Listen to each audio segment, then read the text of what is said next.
नमस्कार, मैं भारत पंचाल स्वागत करता हूं आपका राजीव टाइम्स में। ये रुक करते हैं बुलेटिन की ओर। बिहार चुनाव के दौरान प्रधानमंत्री नरेंद्र मोदी की मां के खिलाफ की गई अभद्र टिप्पणी को लेकर इंदौर में बीजेपी महिला मोर्चा ने जोरदार विरोध प्रदर्शन किया। शहर की 9 विधानसभा क्षेत्र से हजारों महिलाएं कांग्रेस कार्यालय पहुंची और गुस्से में नारेबाजी करते हुए कांग्रेस नेताओं के पुतले फाड़ डाले। बीजेपी नेताओं ने चेतावनी दी है कि मात्र शक्ति का अपमान किसी भी कीमत पर बर्दाश्त नहीं होगा। कांग्रेस को जनता के आक्रोश का सामना करना पड़ेगा। महिला मोर्चा में प्रदर्शन कर रही है किस तरह का प्रदर्शन कर रही है? नरेंद्र मोदी जी की माता जी के लिए आरजेडी और कांग्रेस के मंच से जो अपशब्द बोले गए थे उसके अगेंस्ट ये आज प्रदर्शन हो रहा है। भारतीय जनता पार्टी वो पार्टी है जो किसी भी माता बहन का अपमान नहीं सह सकती है। तो ये तो देश के प्रधानमंत्री जी की माता जी का सवाल है। तो आज इंदौर की बहनें खूब आक्रोशित है। खाली भारतीय जनता पार्टी नहीं, हर घर से महिला निकल के आई है और अपना आक्रोश का यहाँ पे प्रदर्शन कर रही है।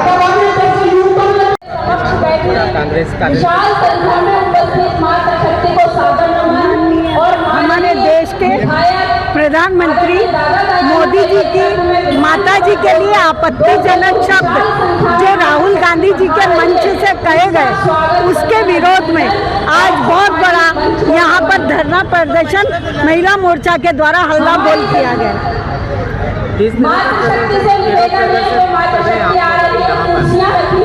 यहाँ पर हम लोग राहुल गांधी का पुतला भी जलाएंगे और काफी बहनें आक्रोशित हैं। और क्योंकि अभी कुछ ही दिन पहले यहाँ के प्रदेश अध्यक्ष जीतू पटवारी जी ने भी महिलाओं के लिए बहुत गलत बयान दिया था, जिसके लिए भी हमने प्रदर्शन किया था। तो मतलब जब चाहे जब माता बहनों के लिए कांग्रेस अपनी ओछी मानसिकता से कुछ भी बोलते रहते।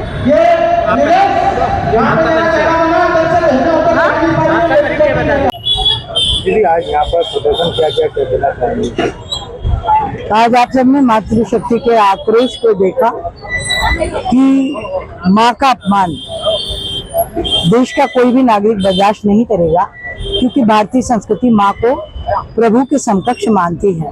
वो विश्व की निर्मातृ शक्ति, राष्ट्र की आधार शक्ति है और संस्कृति का, संस्कारों का, परंपराओं का अपमान किया है कांग्रेस के इस मंच से। कांग्रेस मौन है, उनकी ये मौन स्थिति उनको अपराधी करार देती है।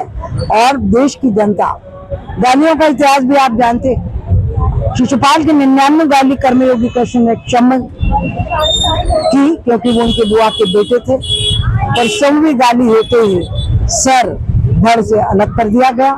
मैं देश की जनता जनार्दन से प्रार्थना करती हूँ, जिस दिन तर्जनी उंगली पर काली स्याही लगे, सुदर्शन चक्र बनकर इन धर्म, संस्कृति, राष्ट्र के द्रोहियों का सर धड़ से अलग कर देना। किसी बूथ से ऐसे राष्ट्रद्रोहियों को एक भी मत ना मिले, ये प्रण करके मातृशक्ति यहाँ से गई है। बोले भैया। सर, आज कांग्रेस के द्वारा बीजेपी कार्यकर्ताओं के द्वारा कांग्रेस कार्यालय के बाहर प्रदर्शन किया गया, किस तरह से नियंत्रित किया है, क्या कार्रवाई हुई? आज किसी एक पर्टिकुलर पार्टी द्वारा एक स्टेटमेंट दी गई थी, उसी के विरोध में मातृशक्ति का यहाँ थाना पंडीनाथ क्षेत्र में स्थित मच्छी बाजार, यहाँ पर एक मंचीय कार्यक्रम था और एक विरोध प्रदर्शन था। इसमें सुरक्षा हेतु जो है वो लगभग 200 लोगों का पुलिस का बल इसमें लगाया गया था। पुलिस से भी काफी सुरक्षा के लिए पुलिस द्वारा बैरिकेड्स लगाए गए थे और जो है वो पुलिस जो है ना अपनी ड्यूटी में मुस्तैद थी। कांग्रेस भवन पहुंचने का प्रयास किया जा रहा था, पुलिस द्वारा सुरक्षार्थ बैरिकेड लगाए गए थे और पुलिस बल इस व्यवस्था में तैनात था और ये कार्यक्रम शांतिपूर्ण समाप्त हो गया। कितना बल लगाया गया? लगभग 200 लोग। किसी प्रकार की कोई कार्रवाई नहीं। इंदौर कलेक्टर में आज सोमवार को आयोजित टीएल बैठक में विभिन्न विभागों के अधिकारियों ने भाग लिया। इस बैठक में कलेक्टर आसिफ सिंह ने ई चालान लागू करने, मध्य प्रदेश आरडीसी से संबंधित बिंदुओं पर चर्चा की। इसके साथ ही उन्होंने सुनवाई में आने वाली समस्याओं को समय पर निपटाने को कहा। बैठक के दौरान कलेक्टर ने संबंधित अधिकारियों को कई दिशा निर्देश भी दिए। सभी अंतर्विभागीय समन्वय के मुद्दे उन पे चर्चा हुई है और खासतौर पर जो टीएल में मार्क हैं उन पे भी हम लोगों ने डिस्कशन किया है। खासतौर पर जनसुनवाई में कुछ ऐसे आवेदन आते हैं जिनमें आवेदकों को एक से अधिक बार आना पड़ता है, उन सभी की शिकायतें को हम लोग टीएल में मार्क करते हैं। तो उन पे सब पे विचार हुआ है।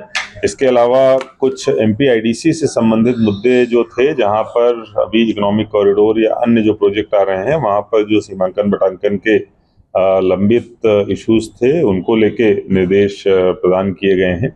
इसके अलावा जो हमारी चालान की व्यवस्था है, खासतौर पर ट्रैफिक में, चाहे हेलमेट हो या फिर रेड सिग्नल वायलेशन हो, उसको और कैसे सुदृढ़ बनाया जाए, इस पे भी चर्चा हुई है। और हम लोग इस बात पे भी विचार कर रहे हैं कि क्या जो चालान जनरेट होते हैं उनकी वसूली के लिए किसी तरीके से टेंडर करके किसी एजेंसी को इन्वॉल्व किया जाए, जिससे कि अभी केवल 10% जो चालान भरे जाते हैं उसको हम लोग बढ़ा के और बेहतर बना सकें, जिससे कि इन सब नियमों का पालन और अच्छे तरीके से हो सके। आधार कार्ड अब कुत्तों के भी बनने लगे हैं। ऐसा ही एक वीडियो वायरल हो रहा है जो चर्चा में बना हुआ है। इस आधार कार्ड में कुत्ते का नाम टॉमी और पालनकर्ता का नाम कैलाश जायसवाल सिमरिया ताल ग्वालियर लिखा हुआ है। ये जानकारी जिला प्रशासन को पहुंची तो उनकी ओर से जांच की गई। जांच में पाया गया कि फोटो तो सही लगा है, टॉमी नाम का कैलाश जायसवाल का कुत्ता था, पर नंबर गलत है। इस मामले में कलेक्टर रुचिका चौहान ने आधार कार्ड की पोर्टल पर जांच कराई और इसे फेक बताया। इसके बाद अधिकारियों को निर्देश दिए कि मामले की पूरी जांच करें और जिसने भी आधार कार्ड में एडिट किया है उस पर कार्रवाई करें। मुख्यमंत्री निवास के नवनिर्मित प्रवेश द्वार पर स्थापित की गई विक्रमादित्य वैदिक घड़ी का आज सीएम डॉक्टर मोहन यादव ने अनावरण किया। इस मौके पर प्रदेश भाजपा अध्यक्ष हेमंत खंडेलवाल, मंत्री कृष्ण गौड़, विधायक रामेश्वर शर्मा और विष्णु खत्री मौजूद रहे। कार्यक्रम में मुख्यमंत्री ने विक्रमादित्य वैदिक घड़ी से जुड़े मोबाइल ऐप का भी लोकार्पण किया। कार्यक्रम में कॉलेज विश्वविद्यालय के युवा छात्र छात्राएं एकत्रित हुए। इस दौरान भोपाल सांसद आलोक शर्मा ने कहा, आज से भारत के समय की नई परिभाषा लिखी जा रही है। हमारे लिए सौभाग्य की बात है, अतीत के काल से खगोल गणना की दृष्टि से भारतीय काल गणना सदैव दुनिया को आकर्षित करती रही है। ऐसे समय में वैदिक काल गणना की दृष्टि से वैदिक घड़ी का आज यहाँ ऐप का और वैदिक घड़ी का लोकार्पण सीएम हाउस में हुआ है। ये वर्तमान के ग्रीनविच के समय को भी बताएगी, हमारे आज के काल को भी बताएगी और प्राचीन काल को भी बताएगी। हमारे सारे मुहूर्त, नक्षत्र, तिथियां उसको भी बताएगी। मैं उम्मीद करता हूं कि समय गणना का ये प्रकार जो आधुनिक ज्ञान का और प्राचीन विज्ञान का दोनों का समुचित एक अच्छा प्रयोग है। मेरी अपनी ओर से आज के इस अवसर पर सबको बधाई। इंदौर में लगातार हो रही बारिश ने कई इलाकों में हालात बिगाड़ दिए। प्रजापत नगर में तो जलजमाव के चलते एक 4 पहिया वाहन बह गया और गणेश जी का पांडाल भी बह गया। निगम कमिश्नर शिवम वर्मा ने हालात का जायजा लिया और माना कि स्टॉर्म वाटर सिस्टम की कमी और सिरपुर तालाब से आने वाले पानी की वजह से ये हालात बने हैं। निगम की टीमें अब निकासी व्यवस्था दुरुस्त करने में जुटी है। देखिए, हमारे यहाँ जितने भी जलभराव के पॉइंट सभी को चिन्हांकित किया गया है। बहुत जगहों पर इंजीनियरिंग के काम हमारे पूरे हो गए हैं, जहाँ पर इस बार जलभराव नहीं भी हुआ है। जैसे उदाहरण के तौर पर स्कीम 140 के कई ऐसे पॉइंट्स थे, हम लोग उसकी मॉनिटरिंग कर रहे थे, परंतु कई ऐसे नए पॉइंट्स और भी है। जैसे BRTS पे जो जल भराव हुआ उसका भी कई कारण था कि नाले से पानी डाइवर्ट हुआ है। हम लोगों ने इसको काफ़ी ट्रेसिंग भी की है। प्लस प्रजापत नगर में भी, जहाँ मैंने कल विजिट भी की थी, कि सिरपुर तालाब चूँकि उसका पानी ऊपर आया, तो वहाँ भी बहुत सारे पॉइंट्स हैं जहाँ पे पूरा क्वालिटी पानी आया। तो इन सब पॉइंट्स हम लोग काम भी कर रहे हैं। हमारी टीम सभी जगहों पर अलर्ट है। हमारी जो आपदा प्रबंधन की भी टीम है वो भी पूरी तरह मुस्तैद होकर सब जगहों पे काम कर रही है। और भविष्य में प्रजापत नगर इस एरिया में जल निकासी उचित रहे, क्योंकि वहाँ पे भी करंटली कोई स्टॉर्म लाइन है नहीं स्टॉर्म वाटर की। तो हम लोगों ने 2-3 पॉइंट्स आइडेंटिफाई किए जहाँ पे हम लोग पानी निकाल के सिरपुर तालाब में डाइवर्ट करेंगे ताकि जल भराव की स्थिति ना बने। सर, नालों की सफाई होती है बारिश के पहले, वो भी नहीं की गई है, जिसमें से हो जाता है जलभराव। नहीं, जलभराव नालों की सफाई भी निरंतर की गई है, क्योंकि स्वच्छ सर्वेक्षण नहीं था अभी, उस दौरान भी हमारी पूरी सफाई की गई थी। परंतु कई बार जब पहली बारिश होती है तो बहुत सारे उसमें सिल्ट आता है, सारी चीज़ें आती है, जिसकी नियमित सफाई होती रहनी चाहिए, हो भी रही है। तो उसको भी हम लोग करेंगे और बेहतर करेंगे ताकि जलभराव की स्थिति ना बने।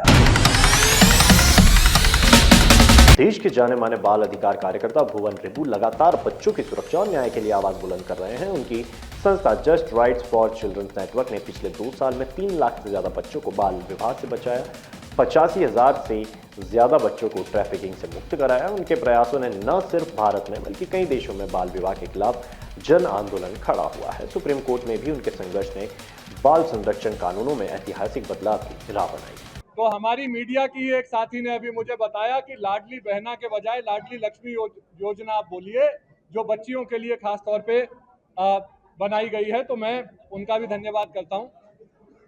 देखिए, एक भी बच्चे का अगर यौन शोषण होता है, एक भी बच्चे का दुर्व्यापार और ट्रैफिकिंग होती है, एक भी बच्चे का बाल विवाह होता है, तो वो भारत के समाज के कानूनों के संविधान के हम सबके ऊपर एक प्रश्न चिन्ह है। हर बच्चे की सुरक्षा के लिए ही कानून बने हैं और मुझे यकीन है कि संख्या कुछ भी हो, जितनी तीव्र गति के साथ भारत में काम हो रहा है, जितनी तीव्र गति के साथ मध्य प्रदेश में काम हो रहा है, 2030 तक हम बाल विवाह मुक्त भारत के सपने को साकार कर लेंगे।